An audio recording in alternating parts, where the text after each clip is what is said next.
এই যে ব্যাক পেইনটা হচ্ছে, ব্যাক পেইনের মেইন সোর্স তো এখানে।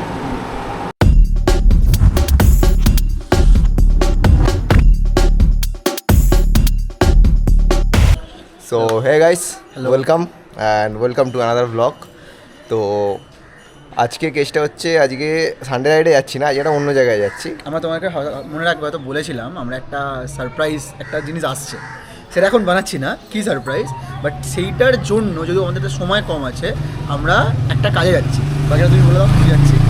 মানে মোদ্দা কথা হলো ওই জায়গা, মানে ওই কাজটা করার জন্য আজকে একবার আমরা একটু দেবজয়ী স্যারের কাছে যাচ্ছি, যেটা আগে আমরা দেখে না বলতে পারো যে ওই কাজটার যাতে ভালোভাবে হয়, ভালো আউটপুট যাতে আসে। এবার আমরা আজকে দেবজয়ী স্যারের কাছে যাচ্ছি। তোমরা দেখেছো আমরা কিছুদিন আগে গেছিলাম, আমাদের 3 মাস আগে 6 মাস আগে। হ্যাঁ, আমাদের শোল্ডারে পেন ছিল, বডির আরও কয়েকটা প্রবলেম ছিল, যেহেতু জিম খেলা রাইডিং এইসব রিলেটেড। তো আজকে একটু লোয়ার ব্যাকে পেন আছে আমাদের, আজকে মেনলি হচ্ছে আমার তো লোয়ার ব্যাকেই পেন আছে, ও শোল্ডার পেন আছে, এইগুলো রিকভারি হবে, প্লাস কিছু প্রোটোকল আরও এক্সট্রা কিছু দাদা বলেন, স্যার যদি বলেন যে এক্সট্রা কিছু লাগে সেটা, হ্যাঁ, মানে ওইটা করার জন্য আরও এক্সট্রা কিছু প্রিকশন বা এক্সট্রা কিছু রুলস ফলো করতে হবে, তো সেটাও তোমাদের জানাও, যদি কিছু বলে তোমাদের জানাবো। ইভেন আজকে রাহুলদাও যাবে বলেছে, আমি দাঁড়িয়ে আছি।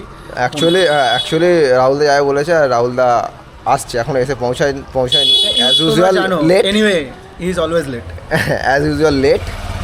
ঠিক আছে, তো চলো দেখা যাক স্যার কি বলে, আজকে কি সাজেশন দেয়, বাকিটা আবার রাস্তায় যেতে বাকিটা দেখাচ্ছি এরপর।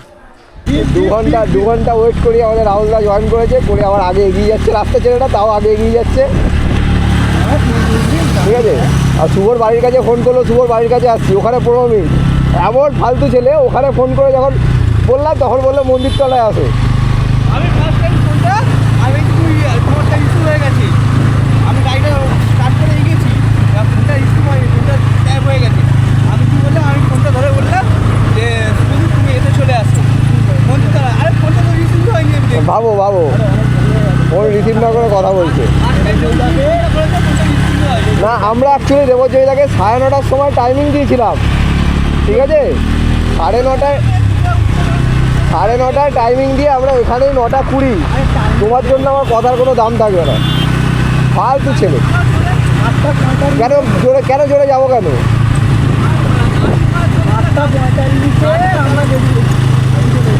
হ্যাঁ, ও আর আমি দাঁড়িয়ে আছি 20 মিনিট। ঠিক আছে, চলো তুমি চলো। তো এই যে আমরা এসে গেছি মৌরিগ্রাম, এখানে অ্যাকচুয়ালি স্যারের বাড়ি। আগে একটা ল্যান্ডমার্ক হচ্ছে সেন মেডিকেল বলে একটা ওষুধের দোকান আছে, ওই সেন মেডিকেল থেকে আমাদের ওই গলি, মানে ওইটার পাশে একটা সরু গলি আছে, ওই গলিটা দিয়ে ঢুকতে হবে। আমি আগের দিনও দেখিয়েছি, ওই সাইডে যেতে হবে। শুভ ব্যানারটা একটু লক্ষ্য রাখ, সেন মেডিকেল। ওই সেন মেডিকেল বলে একটা ওষুধের দোকান আছে, সেইটার ব্যানার আছে, সেন। হ্যাঁ, ডান দিকে, ওটাই দেখতে যেতে হয় আর কি। আমাদের ছোটো করে ইউটার্ন মেরে আসতে হবে,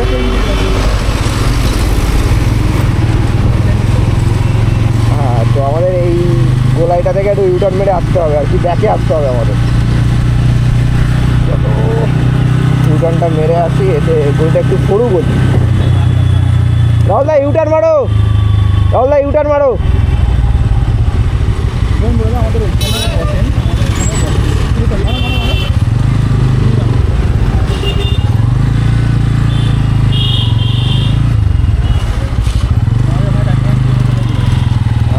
ইউটার্ন মারার পর এই যে বাঁদিকেই পড়বে গলিটা। আর তাছাড়া আরেকটা জায়গাতে বসে, সেটা হচ্ছে আমাদের ওখানে টাইটেনিয়াম বলে একটা জিম আছে, বড় জিম। হ্যাঁ, অনেকটা বড়, নতুন রাস্তার ওখানে, মানে ওই স্টেডিয়ামের ওখানে।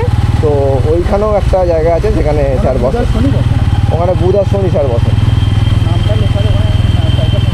হ্যাঁ, এটা অ্যাকচুয়ালি স্যারের বাড়ি। হ্যাঁ, ঢোকো, এটাই ঢোকো। এই যে সেন মেডিকেল, এইদিকে রাহুলদা, গলিতে চলো, সোজা চলো। কি ডান দিকে, এই স্যারের বাড়ি, যুবব্রত কলা সরঞ্জাম ইনস্টিটিউট, এটা লেখা আছে এখানে। হ্যাঁ, এটা স্যারের ভাইয়ের। হ্যাঁ, রাখো, এখানে রাখো।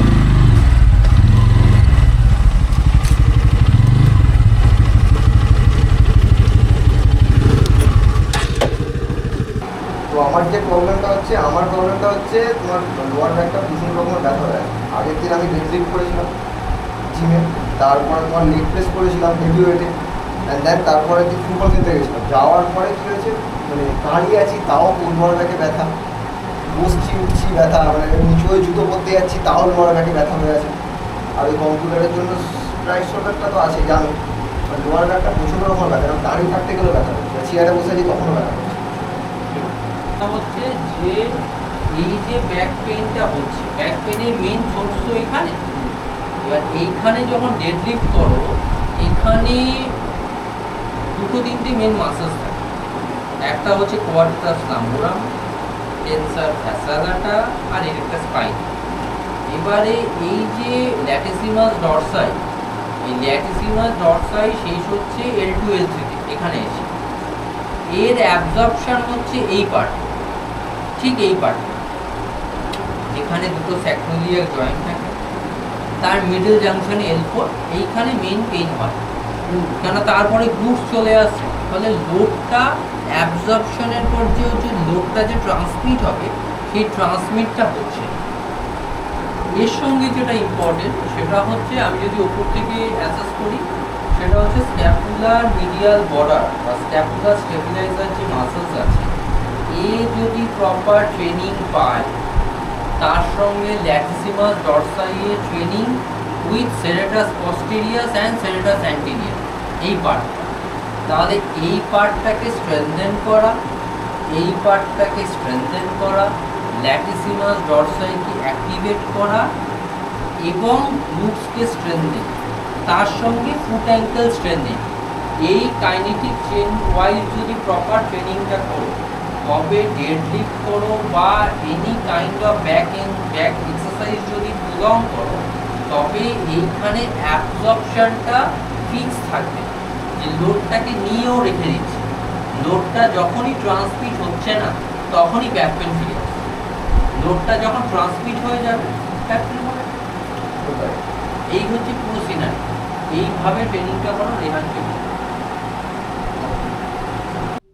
লোয়ার ব্যাকের ইস্যুর জন্য আজকে আমি দুটো ভাগে এটাকে ভাগ করছি। একটা হচ্ছে যে গ্রুপটা রেগুলার এক্সারসাইজ করে জিমে, আরেকটা গ্রুপ হচ্ছে যারা রেগুলার এক্সারসাইজ করে না, প্রতিদিন প্রপার তাদের রেগুলার বাইক রাইড করতে প্রফেশনের স্বার্থে। বাড়িতে প্রথমে বলি, যারা রেগুলার এক্সারসাইজ জিমে শেষ হয়, তাদের ক্ষেত্রে তারা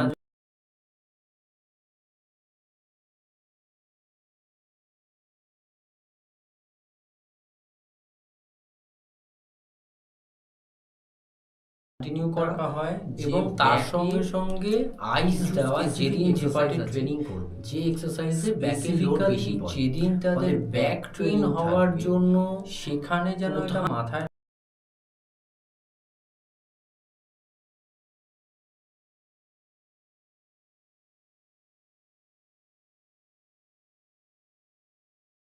কারণ হচ্ছে এক্সারসাইজের সঙ্গে সঙ্গে এক্সারসাইজের যে লোডটা ডিস্ট্রিবিউশন হয় মাসেলের, সেটার উপর নজর দেওয়া। সেটা অবশ্যই আপনারা আপনাদের ট্রেনারদের সঙ্গে কথা বলবেন। আমি শুধু দুটো তিনটে সাজেশন বা অ্যাডভাইস করতে পারি। এক হচ্ছে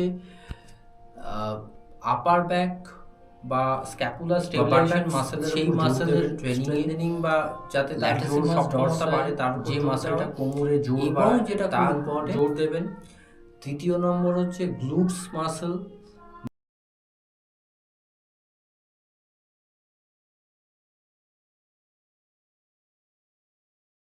সেটা হচ্ছে ফুট অ্যান্ড অ্যাঙ্কেল, আমাদের পায়ের পাতা, কারণ আমরা তো পুরোটা পায়ের উপর চলি, আমাদের পুরো ফুটের উপর আমাদের পুরো বডিটা থাকে, ফলে সেখানে যেন প্রপার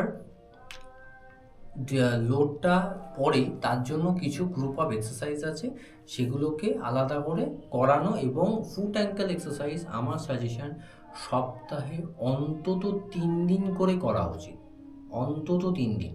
কিভাবে হবে সেটা আপনারা যেখানে যে ট্রেনারের আন্ডারে আছেন তার সঙ্গে কথা বলবেন। আরেকটা হচ্ছে নতুন একটা ট্রেন্ড এসছে, এখন অনেক দিন ধরে চলে, বেয়ার ফুট ট্রেনিং। এখানে দুটো কথা বলা দরকার। অনেক আমার কাছে যারা আসেন, তারা অনেকে বেয়ার ফুট ট্রেনিং করে কোনো জুতো ছাড়া, বা অনেকে বেয়ার ফুট শু পরে ট্রেনিং করে। তো দুটোই করা যেতে পারে, কিন্তু জুতোর ক্ষেত্রে আমার একটা কথা বলা, যে জুতোর যদি সামনে টো বক্স বড় হয় তাহলে আপনার লোডটা পুরো পায়ের ওপর ইকুয়ালি ডিস্ট্রিবিউট হবে এবং সেক্ষেত্রে আপনার যে দাঁড়ানোর যে পশ্চার সেটা অনেকটা স্টেবল থাকবে এবং স্টেডি হবে। যদি সেটা না হয়, সামনে টো বক্স ছোট হয়, তাহলে আপনি নিজে কখনো আয়নার সামনে দাঁড়িয়ে দেখবেন যে আপনার কোমরের একটা টিল্ট তৈরি হয়েছে, যেটাকে আমরা পেলভিক টিল্ট বলি। এই ব্যাপারের ওপর নজর দেবেন এবং এইটার সঙ্গে সঙ্গে এই টিল্টটা যদি কারেকশন হয় থ্রু দ্য এক্সারসাইজ, তাতে আপনার দীর্ঘক্ষণের যে সমস্যা থাকতে পারে কোমরে সেগুলো মিটবে। এর বাইরে সামনের দিকে ঝোঁকা যতটা কম করা যায়, আর তার সঙ্গে আমরা যেহেতু গরমের দেশে থাকি, প্রপার পরিমাণে বডি যেন হাইড্রেট থাকে, জল বা এই ধরনের যে ড্রিঙ্কসগুলো আছে হেলথ ড্রিঙ্কস সেগুলোকে ইনটেক করা, কেননা মাসেল যেন কোনোভাবেই নমনীয়তা না হারায়। মাসেলের নমনীয়তা হারালে পেশি কিন্তু আস্তে আস্তে শক্ত হতে থাকবে, তখনই আপনি যে এক্সারসাইজটা দুদিন আগে করতে পারতেন সেটা পারবেন না, প্লাস আপনার ডেইলি লাইফেও অসুবিধা হবে। আরেকটা পার্ট বলি, সেটা হচ্ছে কিছু কিছু ভিটামিন আছে যে ভিটামিনগুলো কম থাকার জন্য আমাদের কোমরের ব্যথা হতে পারে, সেইগুলোর জন্য দরকারে আপনার নিকটবর্তী চিকিৎসকের সঙ্গে পরামর্শ নেবেন, তাতে আপনারা ভালো থাকবেন। এটা গেল যারা জিম করে। আরেকটা যে ক্যাটাগরি আমরা ভাগ করেছিলাম সেটা হচ্ছে যারা জিম করেন না, তাদের ক্ষেত্রে লাস্টের যে পার্টগুলো বললাম অলমোস্ট একই। এক হচ্ছে জলটা প্রপার মেনটেন করা বা ড্রিঙ্কস, যাতে শরীরের নমনীয়তা, পেশির নমনীয়তা বজায় থাকে, শক্ত না হয়ে যায়। 2 নম্বর হচ্ছে প্রপার শু মেনটেন করা, যাতে পায়ের কোনো সমস্যা না হয়, লোড ডিস্ট্রিবিউশন থেকে অনেক সময় ব্যাক পেন হয়। তৃতীয়ত হচ্ছে কিছু কিছু ভিটামিনের অভাবেও ব্যাক পেন বা কোমরের সমস্যা হতে পারে। আর এর সঙ্গে যারা অনেকক্ষণ ধরে বাইক রাইড করেন, প্রফেশনের স্বার্থে দীর্ঘক্ষণ রাইড করতে হয়, মানে ধরুন সারাদিন 7-8 ঘন্টা, যদি তাদের কোনো কোমরের সমস্যা থেকে থাকে, দিনে একবার বা অন্তত একবার এক্সারসাইজ করার সঙ্গে সঙ্গে তারা চেষ্টা করবেন ডিউরিং বাইক রাইড একটু কোমরে কোনো একটা বেল্ট বেঁধে থাকা, যাতে জার্কিংয়ের ক্ষেত্রে তাদের কোমরের কোনো ধরনের আঘাত নতুন করে না জন্ম নেয়। ভালো থাকবে। তো আমাদের সেশন তো কমপ্লিট, আমরা যা প্রবলেম নিয়ে এসেছিলাম সেটাও দেখালাম, আর স্যার তোমাদেরও মানে সাজেশন দিল যে যারা এরকম আমাদের মতনই লাইফস্টাইল লিড করো তাদের কী কী প্রিকশন নেওয়া দরকার, যারা জিম করে না তারা সাজেশন উনি দিয়েছেন। হ্যাঁ, আর আমার যে মেনলি প্রবলেমটা ছিল লোয়ার ব্যাকে প্রচণ্ড ব্যথা ছিল, আমি দেখলাম এইটা করার পর যে ট্রিটমেন্টটা দাদা করলো দেখালাম, তো ওটা করার পরেই মানে সঙ্গে সঙ্গেই প্রায় অনেকটা পেন রিডিউস হয়ে গেছে, অতটা পেন আর নেই। আমি জানি সারাদিনের মধ্যে চলতে চলতে আরও পেনটা কমে যাবে। তো সবসময় মেডিসিন দিয়েই পেন ঠিক করা, আমি তো পেন কিলার অ্যাভয়েডই করি অনেকটা, তো সবসময় যে পেন হচ্ছে মানে মেডিসিন খাবো, অ্যাকচুয়ালি পেন কিলার কিন্তু হার্টে এফেক্ট করে, তাই আমি মনে করি যে সবসময় পেনের জন্য পেন কিলার খেয়ে নেওয়াটা ঠিক নয়। ডাক্তারের পারমিশন নিয়ে খাওয়াটা ঠিক আছে, বাট আমি যেহেতু as a sports person, sports related lifestyle lead করি অনেকটাই, জিম খেলা সমস্ত কিছু, শুভও করে, তো আমরা ওই জন্য ফিজিশিয়ান মানে দাদা যেরকম ফিজিওথেরাপিস্ট, তো এই জিনিসগুলোকে একটু বেশি প্রেফার করি, যাতে এই রকমভাবে ট্রিটমেন্ট করে পেন থেকে শুরু করে সমস্ত প্রবলেমগুলো সলিউশন করা যায়। তো তোমরা যাই হোক, তোমরা দেখলে স্যার কী কী সাজেশান দিল, তোমরা কমেন্ট করতে পারো যে তোমাদের কোনো যদি কোনো আমরা এখন পরবর্তীকালে যদি তোমাদের আরও কিছু জিজ্ঞাসা থাকে আমরা জিজ্ঞাসা করে সেটা আবার ভিডিওর মধ্যে দিয়ে তোমাদের দেখাবো, ফুল ভিডিও হয়ে যাবে যে পরবর্তীকালে যে আপনার ভিডিও থেকে এই জিনিসগুলো আমরা পেয়েছি, তো আপনাদের যে সমস্যাগুলো আমরা জানতে পারি সেগুলো দাদাকে আমরা বা স্যারকে আমরা বললাম, এবং উনি যে সাজেশনগুলো সেগুলো আমরা আবার তুলে ধরবো ভিডিওর মাধ্যমে, যাতে আপনাদেরও সুবিধা হবে এবং আপনারা হয়তো আরও ভালোভাবে লাইফস্টাইল লিড করতে পারবেন, এবং যে অসুবিধাগুলো আপনাদের হচ্ছে সেগুলোতে আমরা মুক্তি পেতে পারবেন। তো ঠিক আছে, আমাদের সেশন তো কমপ্লিট, আমরা বেরিয়ে যাচ্ছি আজকের মতো এতটাই। দেখা হচ্ছে আবার পরের ভিডিওতে, ততক্ষণের জন্য গুড বাই।